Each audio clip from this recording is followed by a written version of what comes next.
stand. It's kind of getting a reputation like Calvert Drive-In. Come out and eat and get a hamburger sometime, you'll like it.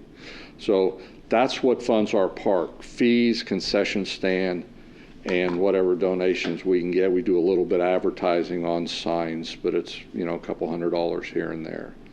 And I do have, if you folks would like a copy of our P&L statement for the past 12 months, you can see where the money's going, take a look at it. Sure, I'd like to get that.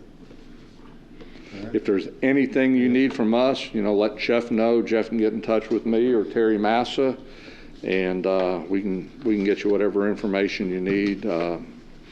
But once again, I want to appreciate everything we get from you guys, and it's been a real support to us. So. You've made our job easy. Thank you.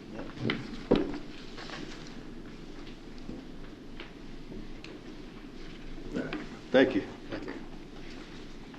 Good presentation. Impressive. All right. What do you? How about if I with Steve put together some sort of a form or something that we can gather this information, have it organized for each group. I think we have a form. Isn't there a certain form you've all filled out? There's a request for funds that we fill out. It is got a form number and whatever on it. We fill that Somewhere out. we've got one. Basically, it asks, what are you going to do with this money? We have in the past turned in receipts equivalent or greater than the $10,000 that we were requesting for. Okay. Yeah, I think the things we need to know how much money they have. I mean, that's the big issue, right? Is whether we're going to give $10,000 to an organization that's sitting on $1 million in their account, and that, you know, that's what I want to make sure we're not doing. And I'm convinced that you don't have $1 million. And I'm convinced that you. If we had $1 million, we wouldn't have that big creek running through the middle of the ballpark, and we'd have metal light poles and all kinds of neat stuff. Okay. And then we wouldn't have $1 million. But I'll be happy to help develop. I think I forwarded one that a local charity uses and what they require. Okay. Yeah, we can take a look at the form we have. You can just update it. Okay. That sounds good. Sounds good to me. All right. Then we'll come back next meeting. Maybe we'll have sufficient information to.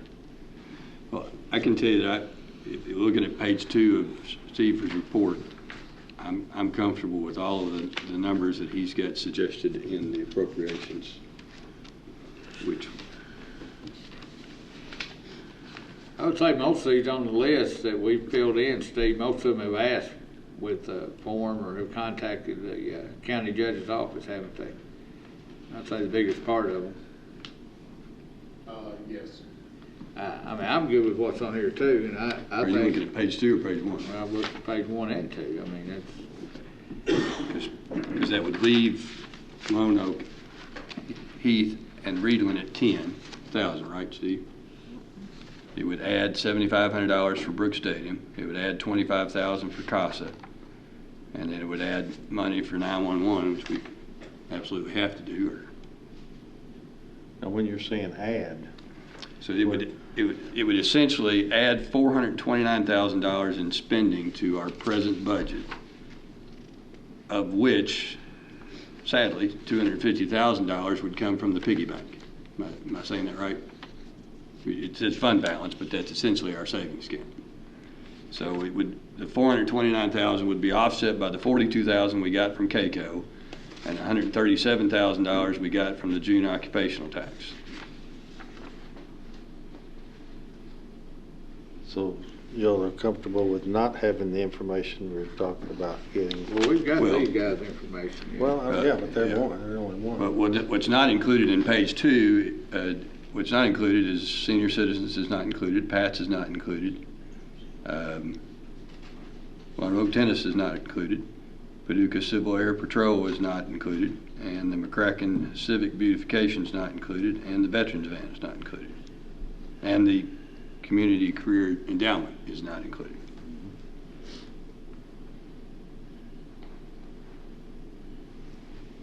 So you wanna raise it by 24%, is that what you're saying? Raise, The budget? We went from 683 to 845. That would be fully funding everything. we won't be fully funding everything. I'm suggesting that we follow what's on page 2, and we account for the additional income we've got.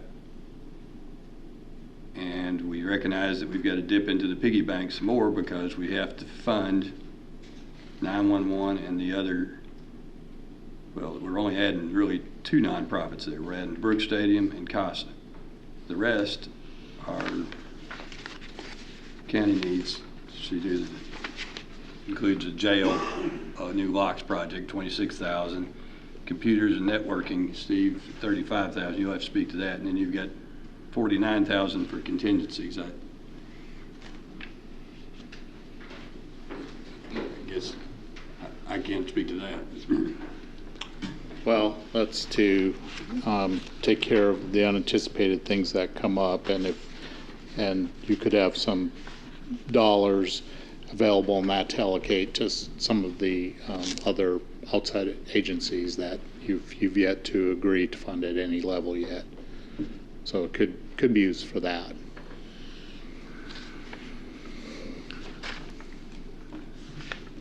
The going back to budget time, we had about $81,000 worth of computer and IT infrastructure. We had what?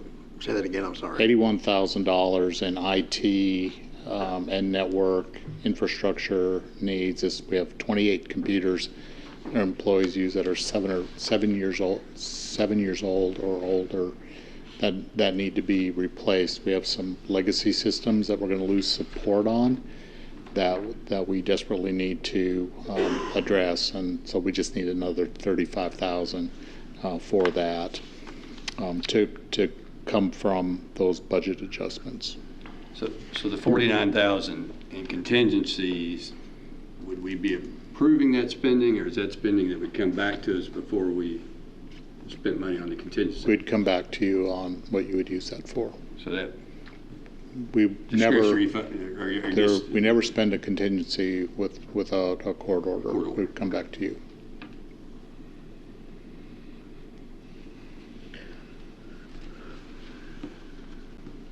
Have we heard from CASA and Brooks Stadium? CASA's been here. I know they've been here, but since we indicated since the budget year began, have we heard from them? Yes, and Brooks Stadium as well. I've met with the director. Will you and I both had an opportunity to meet with the director of CASA? I think we got our bang for buck from them when it was more. I guess that's always been my concern, is we kind of, because they were at 45,000, weren't they? Right. Well, I'm okay with that. I just think these guys need to come in front of us if they want to ask for money. Look at like proper paperwork, like I said, make sure they're not sitting on a ton of cash. Yeah, CASA is affiliated with which organization? Child Watch. Child Watch. Child Watch had a pretty substantial, I don't remember what it is now, they have a pretty substantial. I remember you looked that up in the last, Yeah. in that meeting as well. They did have an answer for that, in that some of that was designated funds. I don't recall the answer immediately for it, These are all good organizations. They provide a very important service to the citizens of the county, but as you said, we just need to make sure that we're not giving them money so they can maintain a deficit that's more than what we've got, or a surplus of more than what we've got in the county. I agree. I guess I presume a little bit of diligence, safety with the CASA, just because we're going down from 45,000 to 25,000. If it was a good decision at 45, it's got to be a great decision at 25. I guess, but I think we need to continue to. So do we need a motion to? I don't think we need to do anything just yet. Unless you've decided on CASA and Brooks Stadium, if you can put that one to bed, and if we had a motion to increase the outside agency's budget by 32.5, we will incorporate that in a later court action in the form of a budget amendment. Or you can just wait for the budget amendment to occur. Either or is fine. I don't think any one of them just a slam dunk myself. Here we do have the numbers in the presentation from Lono. Maybe there is one, but I feel I'd be much more comfortable to have the information on this form, whatever either one that you have or amended from, get that information, and what we can do, we can send it out to everybody and have time to look at it, and come back. Perhaps we'll be ready by the next meeting and see if we can make a decision. I don't know how long I'll need to present whatever. Do we have a meeting again in 2 weeks? We do. But you already have one on Brooks Stadium and CASA, right? Well, we received very good information from Brooks Stadium, very comprehensively done, in written. And were they exorbitantly rich, or? No. I just like, I don't care when we make it official, but I'd like to give these people some type of direction that, just like these guys sitting out here, yeah, we're gonna get your money. We just want to do it a certain way. Same with Brooks and CASA, and you know. Okay. I'm not so sure that we can get the people contacted and get the information in and then get it out and then make a decision within 2 weeks. Do you suppose is there a... We can make that a goal. We might as well start the process. All right. Well, we'll shoot for it then. Okay. Try to get it out this week and we'll get the information, get it to you guys as soon as we do, and then we'll be better prepared. It's gonna be a long meeting in 2 weeks, and everybody shows up their hand out there. Well, and I guess it's I think we're comfortable committing to Lono. I mean, well, I don't know. I guess I'm just speaking for me. I'm comfortable committing to Lono. I don't want these guys to have to come back. Yeah, they've already done the presentation. Well, and I know you said have them come before us. I'd be certainly comfortable. I used to tell the lawyers in court, I read at least as well as I hear, and I can read at home. I mean, if you don't think you need people to come here and be physically present and stand up here and I think as long as they get the paperwork, I like correct, paperwork. we're good. We'll go through that. I would say more than half have adequately filed documents with the court. Okay. I think if we can get that paperwork, if we can get copies of it ahead of time, so we can look it over, then if we have questions, we get the questions Okay. answered, or at least All right. asked before We the can do meeting, that. and if we need somebody here. We can do that. You know how much we spend, don't we pay for the lighting at Reedland? Yeah, you asked that before, and I think we determined, and Pam, step on me if you need to, I think the combined expense of electric costs in Reedland and Heath are right at $25,000 a year. We do I not think we pay need to take that Lono- into consideration too, because you're paying your own electric bill. We're not paying Lono's electric bill. Lone Oak owns their fields. McCracken County Fiscal Court owns the ball fields at Heath and at Reedland. I know we had discussion on that a year or two ago, that if somebody else is paying the electric bill, sometimes they might not flip the lights off Well, on time, and, you know, that I think could I be an heard them issue. say 14,000 on electricity at Lone Oak. Well, if we're 12 and 12 at Reedland and Heath, I would say we're in line.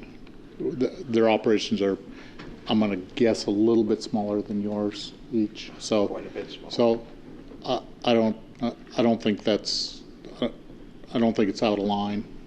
Might be a little high, but not terribly out of line. And at Reedland, that does include, I think, or at Heath, we have the community center out there that the county rents. So it's a little hard to, all on one meter, it's a little hard to separate that out. Anything else on that? All right, thanks, Steve. All right, and then have for discussion, the omitted property tax. I sent a memorandum about that to everybody, and our county attorney assisted with that, and I put together some information about how the statutes, Kentucky mandate that we recoup the tax revenue from what's called omitted property. That's the property. Now, we're not talking about the under-assessed property, the property that had a value placed on it, but it was just way low, like many millions, maybe billions of dollars in McCracken County were done. But we're talking about property that has never been on the tax rolls at all. And so this is property that the statutes require that a person who got a $10,000 lot, and then a year later you build a $500,000 or $250,000 whatever house on there. The property owner is required by law to report that to the local government, to the PBA, so that it can be assessed and taxed based on that assessment. And so these are properties that were never, as the law required, reported, and so never taxed. And the law requires that we go back and capture that, and not only capture it, but capture it for a 5-year period. There's also the provisions for penalties for those people who self-report, a 10% penalty. Those who do not report and are still lurking in the bushes or whatever, a 20% penalty can be imposed. And then there's a mandatory 12 or 1% per month or 12% per year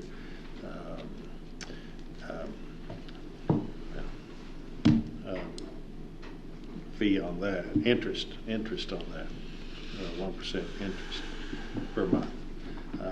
And so I personally think we have no choice but to do that. I've talked with Bill Dunn, and we can invite Bill up here in a minute. Our talk has not been only just about, and I think Bill in our discussions realizes that it's necessary to do this, but we're also looking at ways that we can do this without or at least lessening any hardship that might be on people who have omitted property they never reported during the tax rolls. And so what I think, and I believe you all will agree, we want to not force people into foreclosure of their homes, losing their homes. As a law judge, I see in the past many times people that can't pay their taxes or don't pay their taxes. They're going to delinquent tax rolls. Lien is placed against their property, and then certain companies come in and buy the liens. They generate huge, in my opinion, fees and legal fees, various other fees associated with that, and soon a $1,000 tax bill becomes $2,000 or $3,000 or $4,000, and then that's how they make their money. And so I'm going to propose at least that get with the county attorney at some point. There wouldn't be a tremendous rush, I think, on it, but to determine, do we have some wiggle room? Can we get creative? Can we make these, if we do, and we'll have some people, I would guess, that would say they can't pay those taxes from a 5-year period, along with possible penalties, along with the interest. Can we make these liens unattractive to purchasers so that, and perhaps give extended times for these liens to be paid, or extended times before we would put a lien on the property. I would be interested in looking at all possible ways we could go about to do that. But because these are properties that folks have not paid any tax on, because they, under the law, were required to report these improvements and never did, and because their neighbors, everybody else, because this group of people didn't pay their taxes, they enjoyed all the services of the government, and the library, the schools,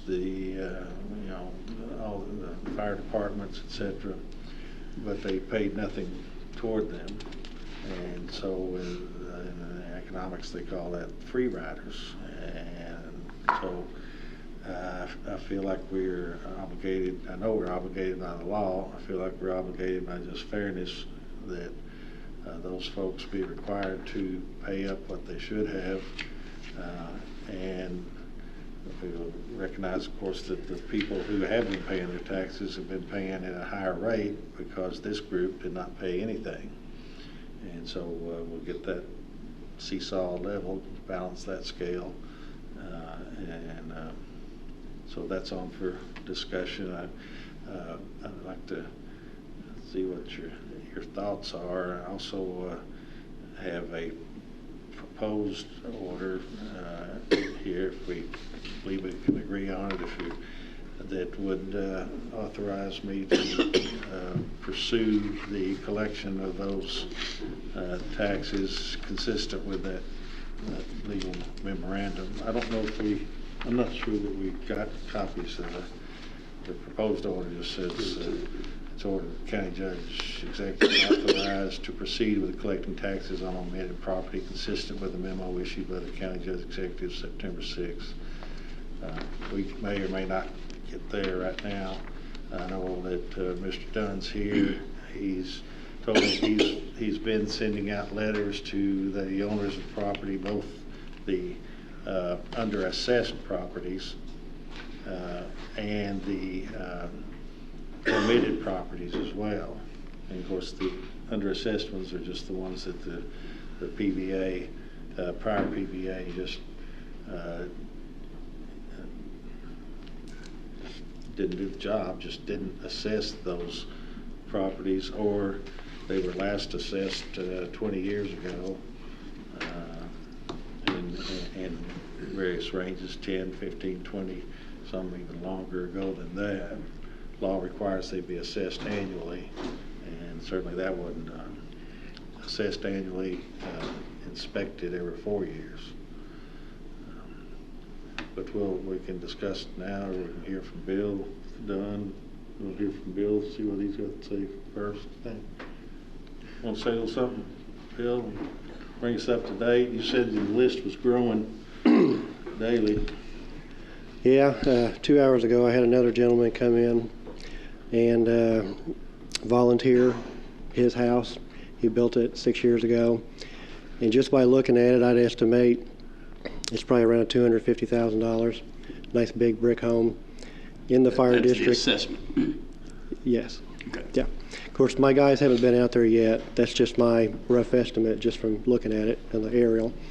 My guys will go out there tomorrow morning and measure it and get the specifications and characteristics, and then Glenn will put a number on it in the next few days. But anyway, every time I find one of these, I hope this will be the last one, but then a few days, a week or two later, we find another one.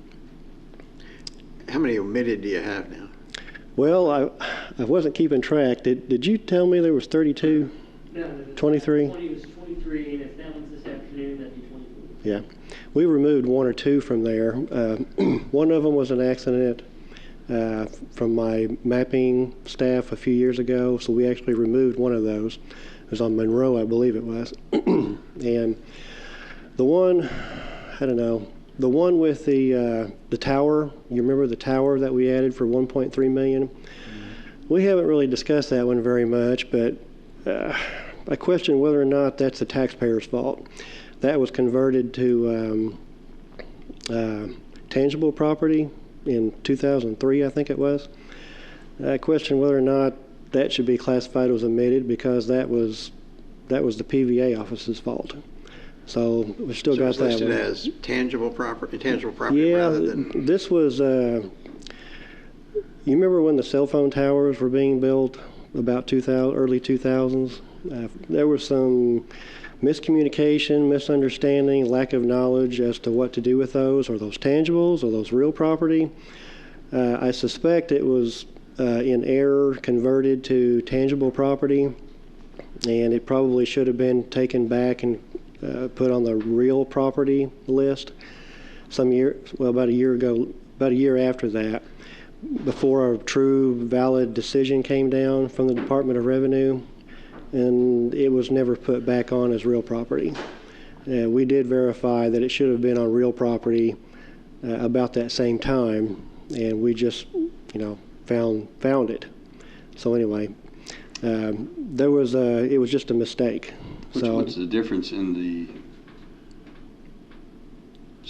net tax received? In our tangible property tax rate higher than the real estate property? I don't have those numbers off the top of my head, but So they paid the tangible property tax. They paid that the entire time? Or was I- it taken off the rolls when it was taken off? I think it was taken off completely myself. I don't think I'd have to look at their tax return to see, or their tangible return, to see if they were even putting it on there. After we put it back on the real property tax roll, I mailed them a letter like I did everybody else. We haven't heard from them. I don't know if it hadn't gotten to the right person, they didn't get it, or maybe they're not disputing it. I don't know. They're at the law office where they are. So you've got roughly 25 omitted properties? Yeah. Maybe a few less or a few more. Yeah, And how much of the county have you surveyed? very little. We did all the farms. Farms were about 1,900 properties. And the other two fire districts that we've completed were maybe 1,000 properties. So there's maybe 2,900 out of about 34,000. So we've still got about 31,000 to go. You're about 10%, you got 25. Yeah. And these properties are all over the county. They're not in one specific district, fire district. They're all over the county. Do you think you're going to find more omitted properties, or have you done enough work that you think you found 90%? I mean, there's probably one or two out there you might not. I suspect we're going to keep Do you finding think you them. found most of the omitted properties? I don't have any idea. I honestly can't answer that question. Literally, every time I find one, I hope it's the last one. And then we find another one. To my surprise, that gentleman walked in literally 2 hours ago and told me.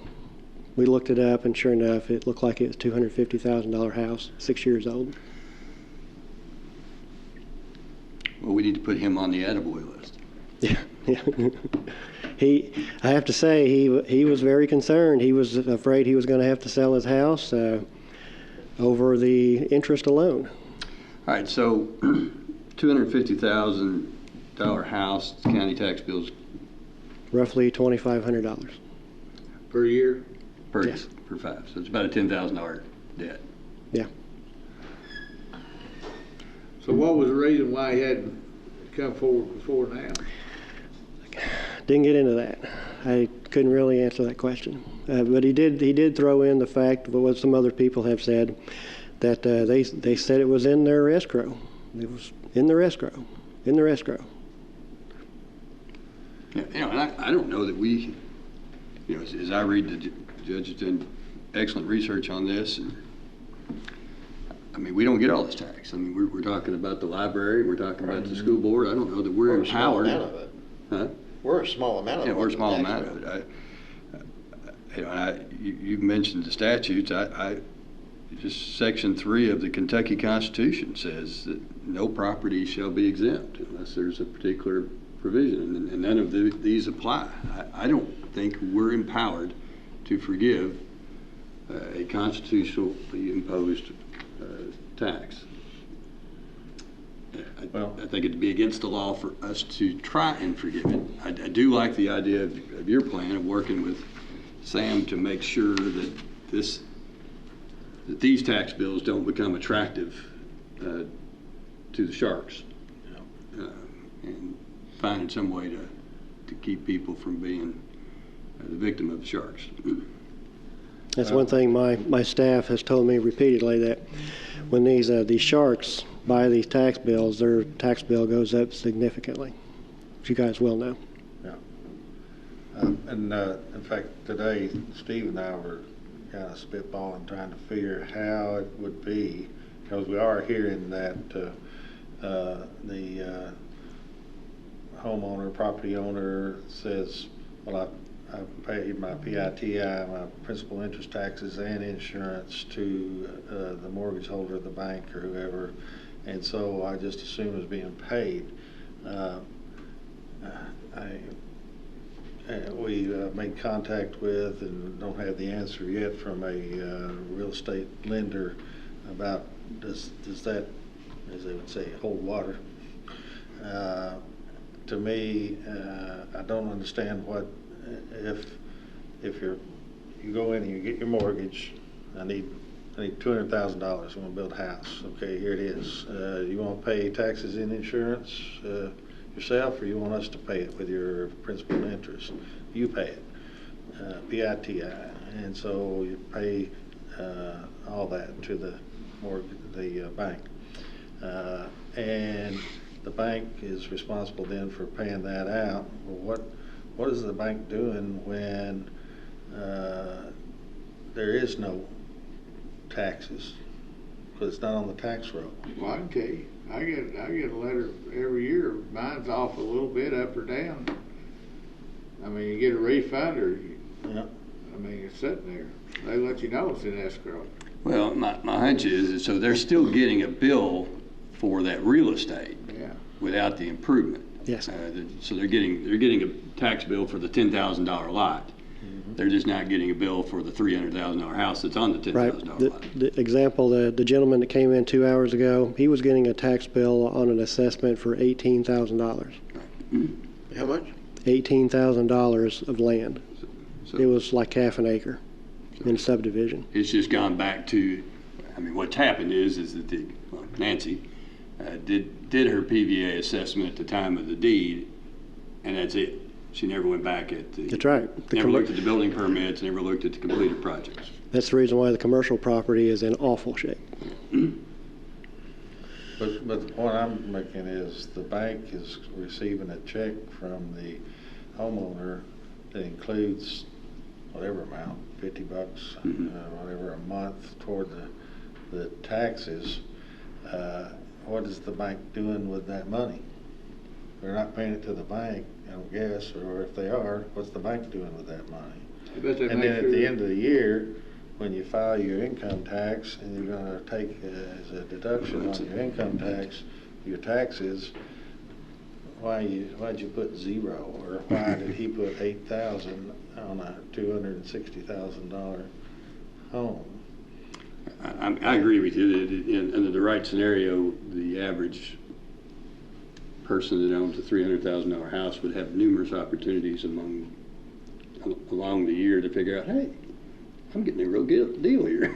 And the insurance usually tagged with it, so I guarantee they're not going to have insurance on that. If it's $40,000 house, and I can see actually where it might get missed, but at $300,000, it's hard. And then, as I wrote in the memo there was the question of what is the line between underassessed property, that is property that just was assessed at a far less than fair market value, and omitted property.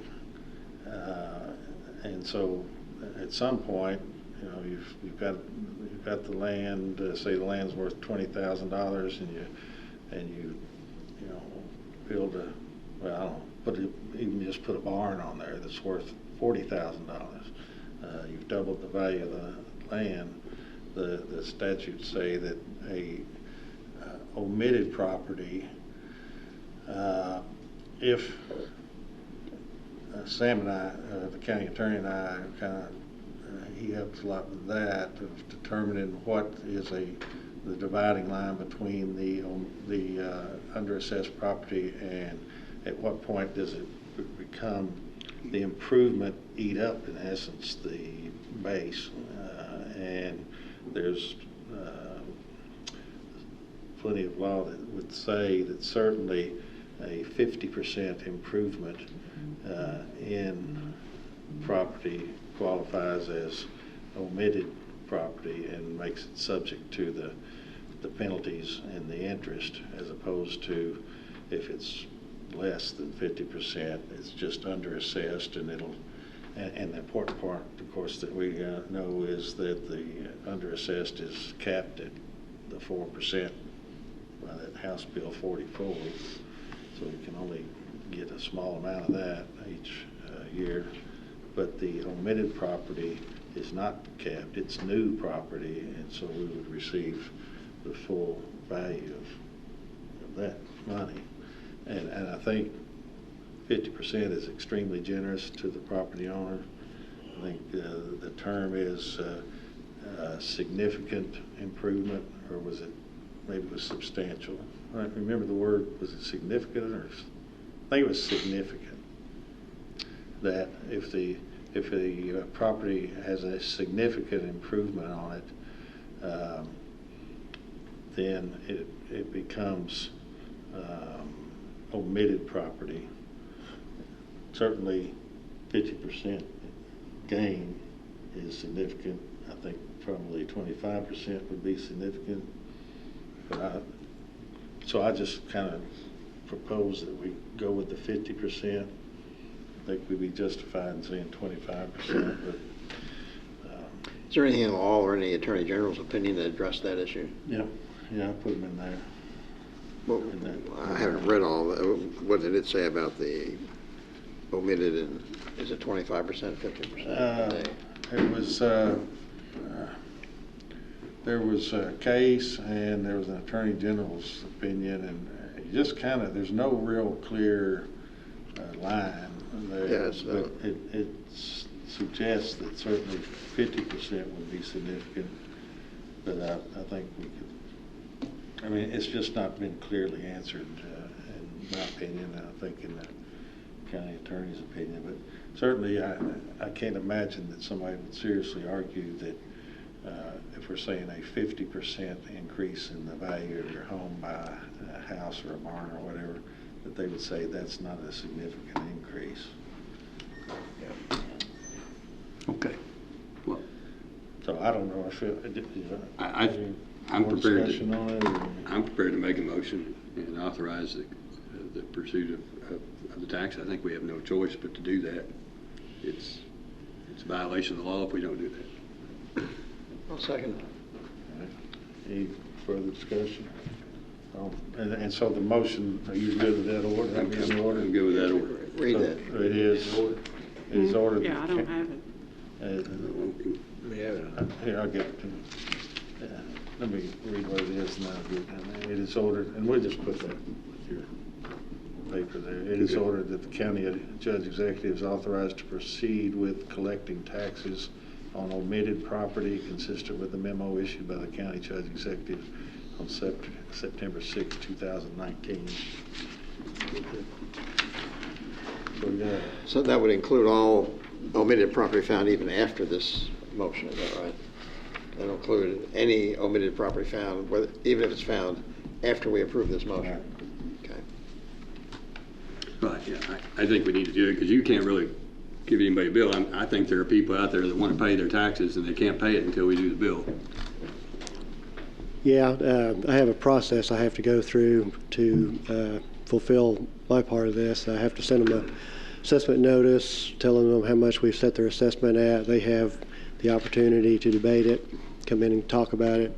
They can take it through the chain, the Board of Assessment Appeals, the Kentucky Claims Commission, as high as they want to go. And then we have to send the letter over to the county clerk's office where they prepare the bill and mail it. Oh, and also, I believe, I sent a memo, I think, to you guys that I spoke with, what's the guy's name? Tom Crawford. Tom Crawford in Frankfurt to oversee the regional rep or something. And I was loaded and prepared, but didn't need to go on the attack. Suggested to him that it was the revenue cabinet's mess, this tight spot we found ourselves in on all this underassessed and omitted property. I can't say he agreed, but he did say that he saw what we're talking about and that he's going to, he says, have 2 or 3 people from outside of in the agency to come into Mr. Dunn's office to assist him in identifying and assessing these properties that are both underassessed and the omitted ones. And so that'll be a help. I guess they'll focus just on those things, and maybe that 2 or 3 years you thought maybe it'll go down to. Yeah, well, then after that, it's the hardest part, in my opinion, is reviewing everything. This is there's a lot of work in this that we just don't have enough people to do. Reassess the whole county review the whole county every 4 years. We need a lot more people than what we've got. So, all right, we got a first, a motion and a second. Any other discussion? All in favor, aye. Aye. Opposed, no. All right. I have another question too. I think there's some confusion among some of the taxpayers that those that have underassessed property, that they're going to have to pay back taxes for 4 or 5 years. That's not the case, right? That's They'll right. only pay a higher tax once it's reassessed.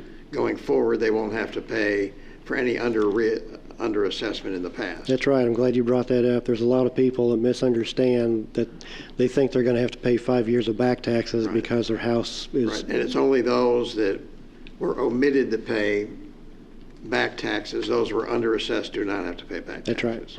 That's right. I was accosted in Walmart about that Were a you? couple days ago. So, Yeah. and I tried to explain to him, but I won't repeat what he said. Oh, and so what I wanted to make sure that the public understands is we're trying to, well, we're going to do what the law requires us to do, and fairness requires us to do. If folks know or suspect they may have omitted property, that means property that's increased in value over 50% or more even over the years, and they want to not get that 20% penalty that they're subject to be imposed. Do they call your office? Is that what they should do? They can call the office, or they can come down and speak to me personally if they want, or anyone in my office. Okay.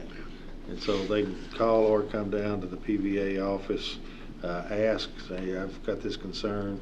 And if they ask, bring it up themselves, we would certainly not seek that 20% penalty. And so that could save them quite a substantial amount of money. All right. I have one more quick question. Does omitted property, does that become new property in calculating House Bill 44? In my opinion, it does, yes. Pardon me? That's the way I'm putting it in, Okay. yes. So the omitted property, we benefit from that. Yeah. From the underassessed, that's what reduces the tax rate when they calculate it, because Yeah, values will go up, and on the 4% limit, that should lower the tax rate. Yeah, there's part of our software when we put in the omitteds. We put it in for the first time. We put it in as an addition. Okay. So it's my understanding what you just said is correct. Okay, good, Yep. thank you. So I'm curious as to if there'll be a point in time, because it sounds like you'll eventually hit a point in time when you'll be able to say to everybody, if you had a $200,000 house before I was your PVA, and you've still got a $200,000 house, the good news is your taxes have gone down. Right, We're headed toward that, right. right? That's right. And we probably don't know if we're there yet. No, Theoretically, that's what should happen. yeah, there's a lot of people that are overpaying, and there's a lot of people that are underpaying. So we're not that far off from that, the way, as quick as we're going. Say that again? We're not that far off from where it will drive the person that's paying the right amount, taxes down. Well, from my point of view, we've got a long way to go for reviewing the whole county. But once you hit that 4% and go above it, it starts working in the opposite and coming down, correct? Yeah, I think so, yeah. If you get to a third of the county and So, yeah, every year should make a difference. yeah, Yeah. okay. And I just don't want it to be said that people, you know, we know we got like 12 people, I think, watch this on live TV. My wife, your girlfriend. I don't think she's watching it. She watched first couple. She probably got tired of it. I think we lost her. But it may be in the paper, it may be on TV, that sort of thing. This meeting, I think the message needs to be, you need to get yourself to the PVA office or call there and say, hey, I've got some question about this, and we will consider that as you've done your diligence. You can avoid a 20% penalty on your tax bill going back as far as 5 years on that. Now, there's also, and I think I put in there about there is actually a punitive, a criminal penalty for that can be 3 times the tax bill for those who intentionally provide false information or intentionally avoid giving information. So those folks are subject to 3 times their tax bill, which could be just a tremendous amount of money. And so we're offering this. It's sort of like when you have overdue library book, you know, bring it back within a certain time, you know, won't do much to you. But I'm for, and I think what we're doing here tonight would be those folks who want to bury their head in the sand, want to not report. I think, well, as one person you already said, Bill, said, hey, it's your job to track me down. It's not my job to report. That's exactly the opposite. The law requires that any person that builds an improvement or puts an improvement on this property to report that to the PVA. So, yeah, there's that. I think another thing, too, I think we need to apologize to all the taxpayers in McCracken County for what's happened. We have no oversight. There's no oversight of the PVA office in what happens. The Department of Revenue does, and they have a formula they look at, but we had no way of knowing that these tax assessments were in such poor shape. We've had meetings over the last 4 years since I've been on this fiscal court with the PVA, and she assures us every time that she was doing her job, that property was being reassessed every 4 years, and that the assessments were accurate and correct. And we had no way of going back and looking at any records to see if it was inaccurate or whether it was or wasn't properly assessed.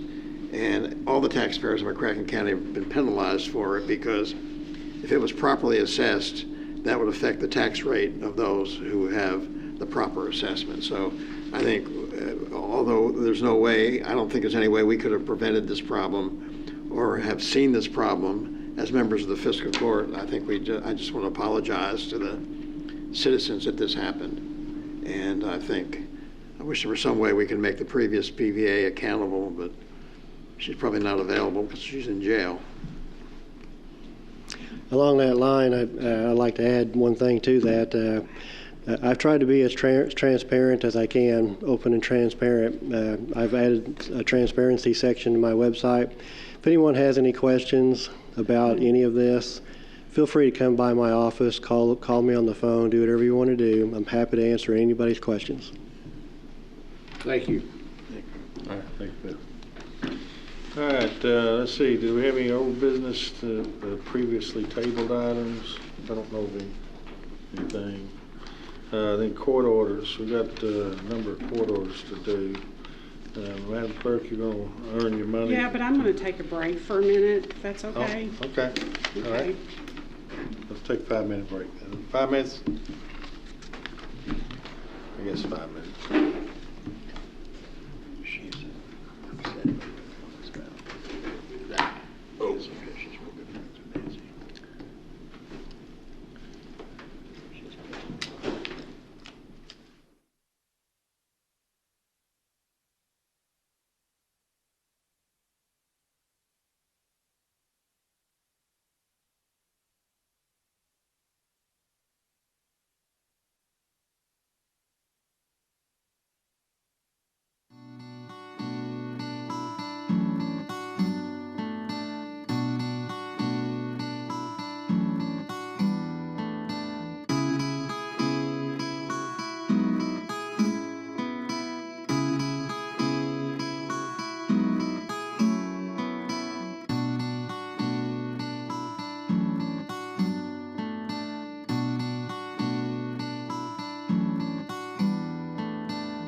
Judge Executive to request funding for elected officials to attend the October 17th and 18th Oak Ridge, Tennessee trip from Pack Road.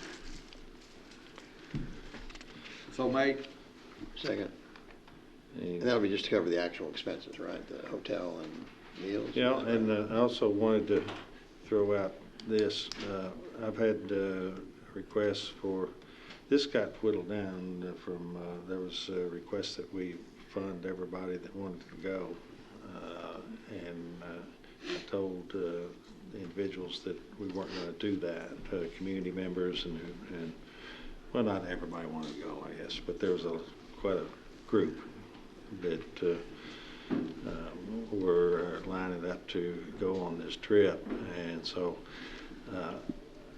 I wanted your inputs on certainly the four of us, and I meant for it to say the deputy judge executive as well, as we could maybe amend it to say the deputy judge executive, if you're good with that. So But would also, would it be the judge, the three commissioners and the deputy judge, is that what we pay, or would we pay the city elected officials too? Well, that's the other thing. Do we want to include and pay for, out of our PACRO account, all of the elected city officials that want to go? There's 5 of them, and possibly their deputy or city manager, Jim Hart. Do we want to do somewhere in between? Does the city get any PACRO funds? No, it's county. Of course, there's always a middle ground of, we could do like maybe the mayor and the city manager, or we could leave it just the county folks. I personally think if it's elected officials, we go ahead and pay for all of it. I mean, I either pay for all of it or pay for none of it. I don't want to pick 2 or 3, you know. And I don't know if all 5, or what's your thought on Mr. Parker, on the deputy judge and the city manager? Well, I think they play a big role. I absolutely think they should be involved. What do you think? We could make it, I guess, yeah. Elected officials, both city and county, and again, I don't know how many will go, and the deputy judge executive and the City manager. City manager. Yeah. And I suspect there'll be maybe 1, 2, 3 that won't care to go. But Unless my schedule changes, I won't be able to go, but okay, I'll take good pictures. we'll take good pictures and good notes. We'll I don't tweet think it. you're allowed to take pictures of it. We'll tweet it.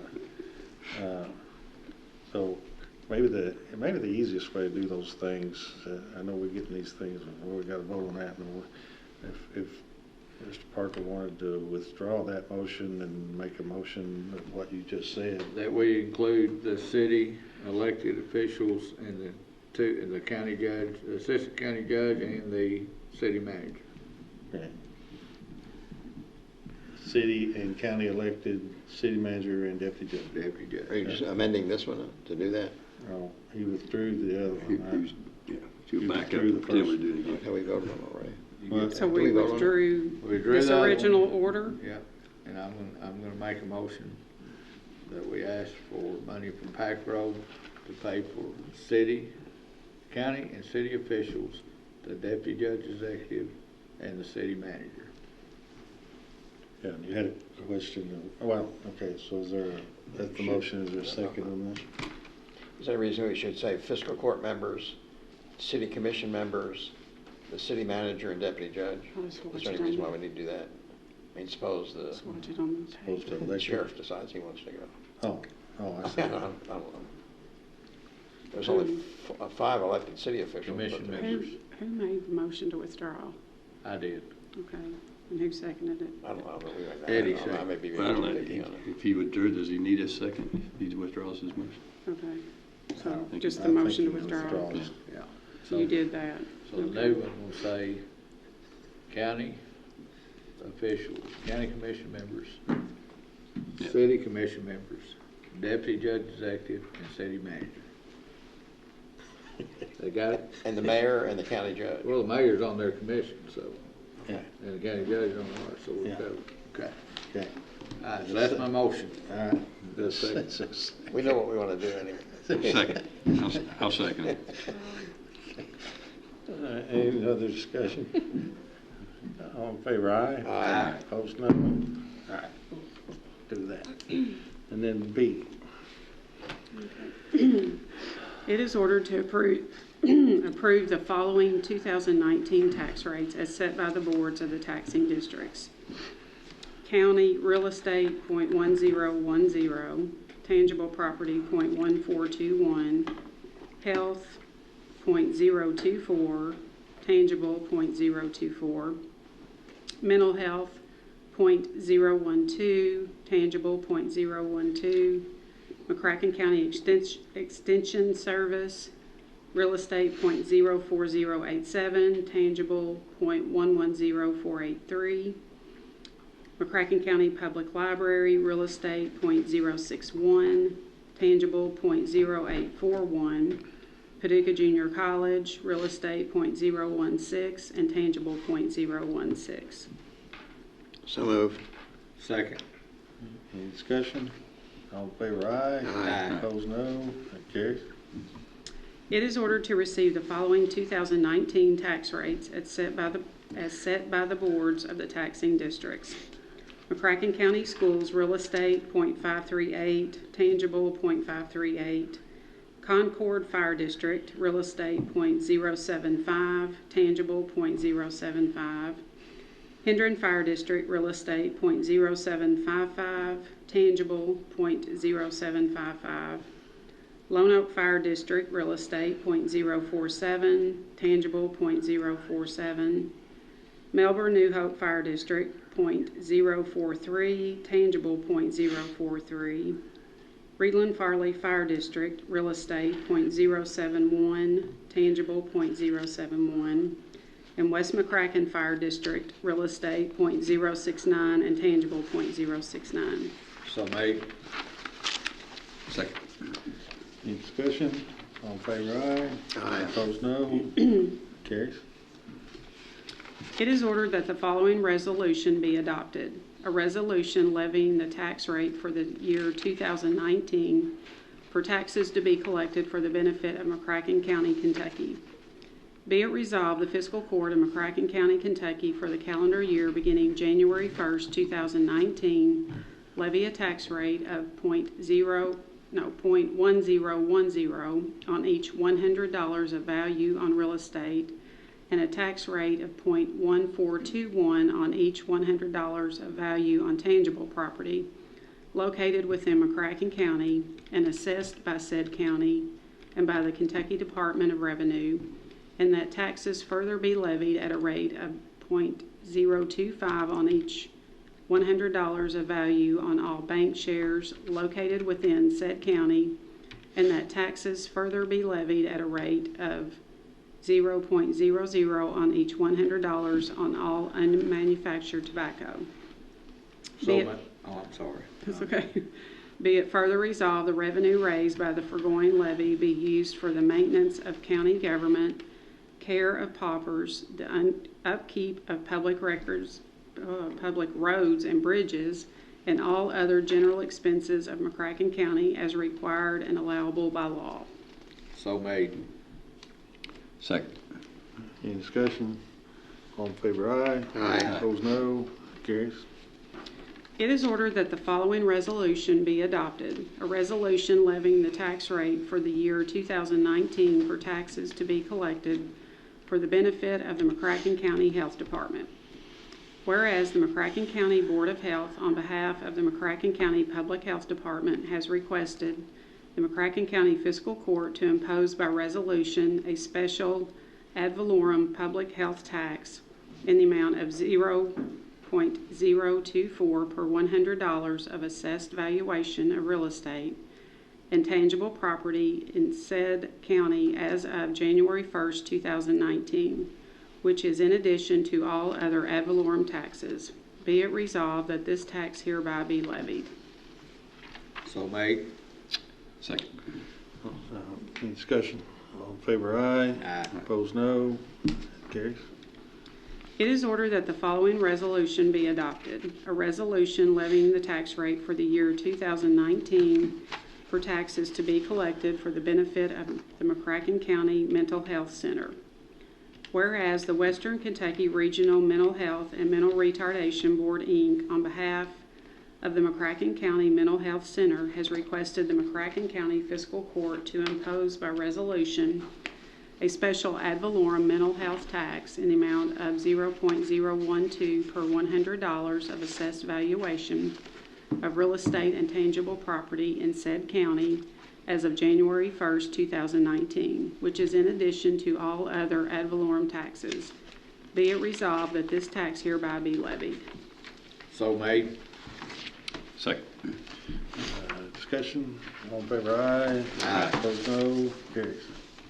It is ordered that the following resolution be adopted. A resolution levying the tax rate for the year 2019 for taxes to be collected for the benefit of the College Support District. Be it resolved, the Fiscal Court of McCracken County, Kentucky, for the calendar year beginning January 1st, 2019, pursuant to Kentucky Revised Statutes 165.175, levy a tax rate of .016 on each $100 of value on real estate and a tax rate of 0.016 on each $100 of value on tangible property, except all inventory, located within the College Support District, which consists of all property in McCracken County, outside the city limits of the City of Paducah, and that taxes further be levied at a rate of 0.025 on each $100 of value on all bank shares located within the College Support District. So made. Second. Any discussion? All in favor, aye. Aye. Opposed, no. Carries. It is ordered that the inventory tax portion of McCracken County general tax be re-implemented. So moved. Second. Second. Any discussion? Yeah, so this just seems lightly worded. Is this going to be followed with a more formalized ordinance, or is this all that we need? Well, in one of these resolutions, the one from McCracken County, up until this year, it took an exception in the resolution to inventory. So when you read the resolution, it didn't take that historical. Julie, am I saying this right? In the resolution for the benefit of McCracken County, it went to some length at the part where it talked about tangible, and then it said, comma, except for inventory, comma. So we struck that language out of that resolution. That's number D, I think. And then the treasurer, in consultation with Kathy in the clerk's office, thought to clarify that point, we'd have an order making sure everyone understood that was re-implemented. I see. So when we passed D, we basically You passed it. The inventory is not accepted, and we're just clarifying it with H, with the exception of G, which does accept. Correct. Why G? Didn't have any direction on that. Meaning that's not our tax, that's the college. We set that tax, but Oh, we do set that? yeah, but it wasn't discussed and at all. It never came up in discussion, so it can be added at any point in the future. I see. So is this a self-reporting thing, or? No, it is not. There are assessments and there are tangible forms taxpayers fill out, and it's part of the certified assessment that the state does. Okay. It looked like there was 240 million in assessed value in inventory. Well, I guess I want to go back then to G. And so G is our tax rate on all property within the college support district. Yeah, there's two. And I There's don't- two yeah. college sport districts. There's one in the city and there's one in the county. Who lives there? I guess I don't know what the college support district is. There's two college sport districts, and one is more or less the city limits of Paducah, and the other one is McCracken, everything outside the city limits. So We it's set the rate for what is outside the city limits. Is this one of those special taxing districts? Is that what that is? Guess me. Who gets the money from G? PJC, Okay. not West Kentucky College. There's still a tax entity called Paducah Junior College that is the beneficiary of those taxes. And I think it's the smallest tax in the stack. It's a penny and a half for real estate. And I assume that we took the inventory out of them, out of their tax, I should say, We evidently removed that at at the same time. some point. I don't know when exactly that happened, but the county removed it in 1998. It was a 4-year phase out. It was at the same time they took it out. Is that when it came out? Okay. I guess sometimes, so who's going to send out the tax bill for the inventory tax? The clerk does. Is it going to be,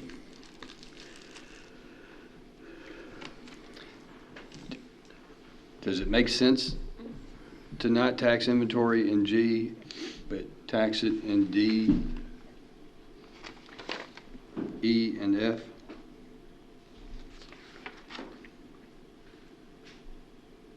Is it gonna be a I hardship didn't on take it anyone? out. Huh? Say what? I didn't take it out. Okay. It is, where it makes sense is in the college district, in the city, it's not taxed either. Okay, so then we're matching the city. Yes. All right, that's, okay, now I'm happy, sorry. Okay. I want to point out too that under the, I think it was a 2018 tax reform that the legislature did, they made local inventory tax, you can deduct that, it's being phased in, but by 2020 or 2021, businesses will be able to deduct 100% of their inventory tax from their state tax bill, state income tax bill, up to the amount that's due. They can't get a credit back for it if they owe more. But in essence, this change will have people paying that amount of money to the county rather than to the state Correct. by 2021. That's a good point. So I think for 19, it was 50%. Right. Next year it'll be 75, and then finally 100%. So if we don't have an inventory tax, they won't have any credit to take on their income tax. Essentially, people in our county are going to pay this tax, and it's an issue one way or the other, and we either impose it and keep it here locally, or we don't impose it and we'll go to the state.